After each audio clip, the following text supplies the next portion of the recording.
আগামী ফেব্রুয়ারির প্রথমার্ধে ত্রয়োদশ জাতীয় সংসদ নির্বাচন শান্তিপূর্ণভাবে করতে নিশ্ছিদ্র নিরাপত্তার জন্য সব ধরনের প্রস্তুতি নিতে তিন বাহিনী প্রধানকে নির্দেশনা দিয়েছেন প্রধান উপদেষ্টা অধ্যাপক মোহাম্মদ ইউনূস।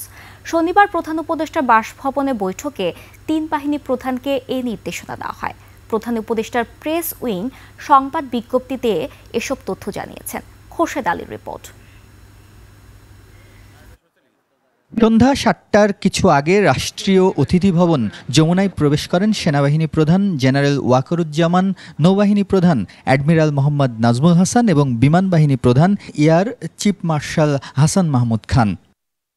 এরপর প্রধান উপদেষ্টার সঙ্গে সাক্ষাৎ করেন তারা। বৈঠকে প্রধান উপদেষ্টা বলেন, ফেব্রুয়ারির প্রথমার্ধে অনুষ্ঠেয় নির্বাচন অবাধ, সুষ্ঠু, নিরপেক্ষ, শান্তিপূর্ণ এবং উৎসবমুখর করতে অন্তর্বর্তী সরকার প্রতিশ্রুতিবদ্ধ। এজন্য আগামী জাতীয় সংসদ নির্বাচনকে কেন্দ্র করে নিশ্ছিদ্র নিরাপত্তা বজায় রাখতে সব ধরনের প্রস্তুতি নিতে তিন বাহিনীর প্রধানকে প্রয়োজনীয় নির্দেশনা দেন প্রধান উপদেষ্টা প্রফেসর মোহাম্মদ ইউনূস। বৈঠকে নির্বাচনের জন্য সামরিক বাহিনীর সব ধরনের প্রস্তুতি নেওয়ার বিষয়ে প্রধান উপদেষ্টাকে অবহিত করেছেন তিন বাহিনীর প্রধান। নির্বাচন ঘিরে আইন শৃঙ্খলা রক্ষায় ৯০,০০০ সেনা সদস্য, নৌবাহিনীর ২৫০০ সদস্য এবং বিমান বাহিনীর ১৫০০ সদস্য মোতায়েন থাকবে।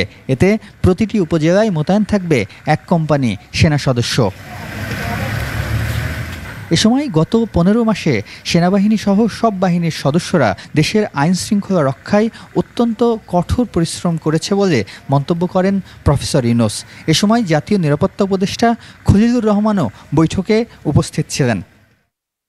আগামী ২১ নভেম্বর সশস্ত্র বাহিনী দিবসের আয়োজনে প্রধান উপদেষ্টাকে আমন্ত্রণ জানান তিন বাহিনীর প্রধান। খোরশেদ আলী, ২১ টেলিভিশন, ঢাকা।